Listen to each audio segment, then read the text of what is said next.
Bonjour à tous, Isabelle Brochériou, anatomopathologiste à l'Habité-Salpêtrière à Paris. Et donc nous allons discuter de la place de la biopsie rénale dans les glomérulonéphrites lupiques. La biopsie rénale et le compte-rendu d'anatomie pathologique doit répondre à un certain nombre de questions, notamment sur la répartition des lésions visibles sur la biopsie rénale, l'existence d'une hypercellularité et quelle topographie elle est, mésangiale, endocapillaire ou extracapillaire. L'existence bien sûr de dépôts, il y a toujours des dépôts dans une glomérulonéphrite lupique, mais quelles sont leur nature et quelles sont leurs topographies. Et ensuite, existe-t-il des signes d'activité ou de chronicité? Et la synthèse de tous ces éléments va conduire non seulement à avoir une idée beaucoup plus précise des lésions présentes au sein de cette biopsie, mais également va permettre de classer la glomérulonéphrite lupique, sans oublier bien sûr de mentionner la présence d'anomalies tubulo-interstitielles et d'anomalies vasculaires. Alors, un point de sémantique permettant de préciser les termes utilisés dans la répartition des lésions glomérulaires, parce qu'on utilise ça en permanence, et c'est vrai qu'on oppose les lésions segmentaires qui ne touchent qu'une partie du flocculus aux lésions globales qui touchent la totalité du flocculus. Les lésions focales intéressent moins de la moitié des glomérules, alors que les lésions diffuses touchent plus de la moitié, voire la totalité des glomérules. Ces lésions peuvent s'associer entre elles, c'est-à-dire qu'on peut avoir des lésions segmentaires et focales, globales et diffuses, voire même segmentaires et diffuses. L'hypercellularité ou prolifération cellulaire est définie par rapport à la situation de la membrane basale du capillaire glomérulaire, c'est-à-dire que tout ce qui est à l'extérieur de cette membrane, que je vous souligne ici, sera une prolifération extracapillaire.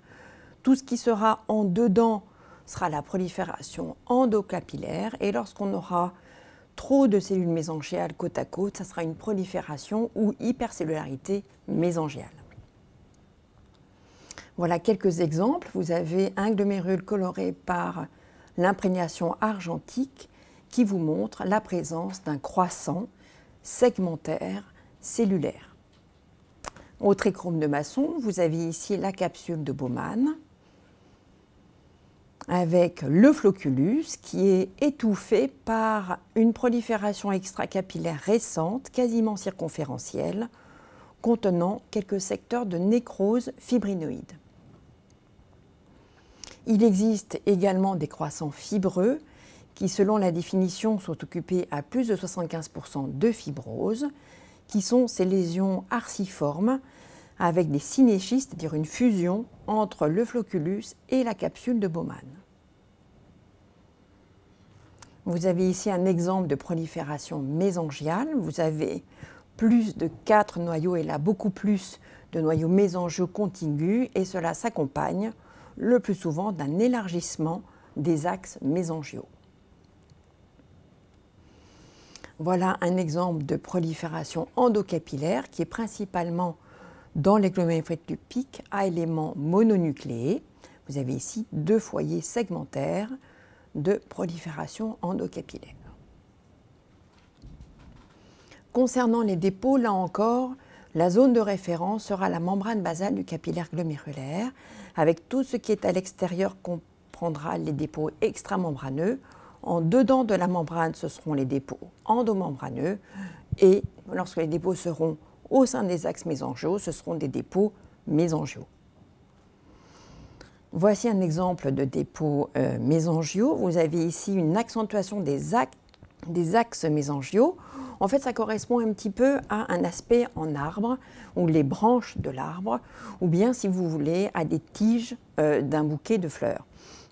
Dans les glomérulonéphrites lupiques, l'ensemble des immunoglobulines ainsi que les fractions du complément et les chaînes légères peuvent être observées avec une prédominance de l'IgG, du C3 et du C1q. Voilà un exemple de dépôt extramembraneux avec des dépôts en grains posés sur le versant externe de la membrane. Et cela correspond en fait aux pétales de la fleur. Là encore, principalement des dépôts d'IgG de C3 et de C1q, comme pour les dépôts sous-endothéliaux ou endomembraneux qui sont situés dans le versant interne de la membrane basale. Donc on aura des dépôts glomérulaires qui peuvent être d'un aspect de full house, c'est-à-dire prenant la totalité des immunoglobulines, les fractions du complément et les chaînes légères. On peut également avoir associé sur une même biopsie des dépôts mésangiaux endomembraneux et extramembraneux. La présence de C1q au sein d'une glomérulonéphrite est très évocateur de glomérulonéphrite lupique, même si ce n'est pas pathognomonique. En revanche, la présence de dépôts tubulaires et notamment vasculaires de C3 et de C1q sont très évocateurs de néphropathie lupique. D'autres éléments sont également à mettre en évidence, les dépôts endomembraneux en wire loop, c'est-à-dire en anses de fil de fer, qui sont ces dépôts volumineux, segmentaires et focaux, qui épousent la face interne de la basale du capillaire glomérulaire. On les voit également très bien en immunofluorescence. Autre élément à connaître, ce sont les thrombhyalins d'immunoglobulines, qui sont ces formations arrondies au sein de la lumière du capillaire, très fortement colorées en fuchsia par le PAS et également très bien visibles en immunofluorescence. À ces lésions actives peuvent être associées des lésions chroniques, notamment des glomérules fibreux que vous avez ici, on dit aussi glomérulants par un KHT, des lésions segmentaires fibreuses avec des synéchies floculocapsulaires et des lésions de hyalinose segmentaire et focale. Donc vous avez ici résumé l'ensemble des lésions élémentaires actives et chroniques glomérulaires. Vous voyez pour les lésions actives, la prolifération endocapillaire, la prolifération extracapillaire, la rupture des basales glomérulaires bien visible sur l'imprégnation argentique et le PAS, la présence de nécrose fibrinoïde, la kariorexie qui correspond en fait à des débris nucléaires au sein du mésangiome, les wire loop et les thrombhyalins d'immunoglobulines. Il faut noter que la prolifération mésangiale ne fait pas partie des lésions actives. Les lésions chroniques sont les scléroses glomérulaires, la synéchie, les croissants fibreux, et bien évidemment, ces lésions peuvent s'associer. Ce seront alors des glomérulonéphrites lupiques actives et chroniques. La classification de néphropathie lupique de 2003 comprend 6 classes. Les 2 premières sont essentiellement centrées sur le mésangiome. La classe 1 correspond à des glomérules optiquement normaux avec en immunofluorescence des dépôts mésangiaux. La classe 2 correspond à une prolifération mésangiale accompagnée de dépôts mésangiaux et parfois d'exceptionnels dépôts pariétaux. La classe 3 correspond à une glomérulonéphrite focale, c'est-à-dire avec des lésions actives et chroniques et ou chroniques, touchant moins de la moitié des glomérules présents sur votre biopsie. Et la classe 4 correspond à une glomérulonéphrite lupique diffuse, touchant plus de la moitié des glomérules. Cette classe 4 comprend 2 sous-divisions, 4 segmentaires, 4 globales. Autre classe, la classe 5, GEM lupique, glomérulonéphrite extramembraneuse lupique, qui correspond à la présence de dépôts extramembraneux, qui peut être associée à une prolifération mésangiale et des dépôts mésangiaux. Cette classe 5 peut être isolée ou au contraire associée à des classes 4 et 3, et à ce moment-là on parlera de classe 3 plus 5 ou 4S ou 4G plus 5. Et enfin la classe 6 est le stade terminal avec plus de 90% de glomérules fibreux. Cette classification a comme inconvénient une faible reproductibilité entre les observateurs, surtout pour les sous-divisions segmentaires et globales de la classe 4. Par ailleurs, les lésions tubulo-interstitielles et vasculaires ne sont pas prises en compte.